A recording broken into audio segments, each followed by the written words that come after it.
ஒரு கொடி மரத்தில் ஒரு கொடி இருந்தாலே பார்க்க அழகாக இருக்கும். பல கொடிகள் இருந்து பறக்கிறது மட்டும் இல்லாமல் சுற்றிக்கிட்டு வேற இருக்குது. இதை பார்க்க உங்களுக்கு ஆசையாக இருக்குதானே?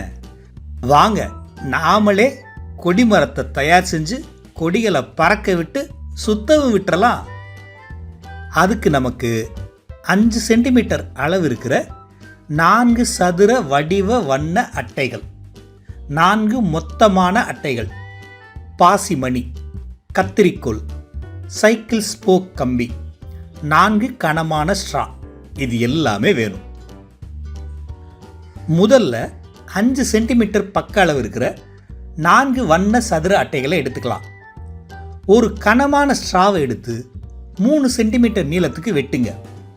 இதை முழுசாக வெட்டிடக்கூடாது, பாதியை மட்டும் வெட்டுங்க. ஏன்னா அப்போதான் சின்ன பகுதியை நம்மளால் மடக்க முடியும். 4 ஸ்ட்ராவையும் காணொலியில் பார்க்குற மாதிரி பாதி வெட்டுங்க. அடுத்து 4 மொத்தமான அட்டைகளை எடுத்துக்கோங்க. அதோட மையத்தில் துளையை போடுங்க.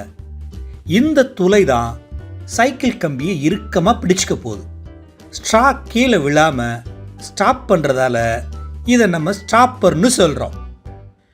இந்த அட்டையை பின்புறமாக திருப்பி மூளை விட்ட வடிவில் பசையை தடவுங்க.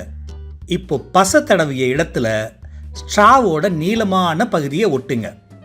இப்போ நீங்கள் பார்த்தது கொடியோட பின்பக்கம், இப்போ நீங்கள் பார்க்குறது கொடியோட முன்பக்கம்.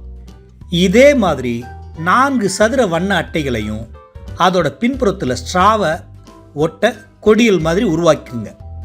இப்போ ஒரு சைக்கிள் ஸ்போக்ஸ் கம்பியை எடுத்துக்கங்க. அதில் ஸ்டாப்பர் மாதிரி செயல்படுற கனமான அட்டையை சொருகுங்க.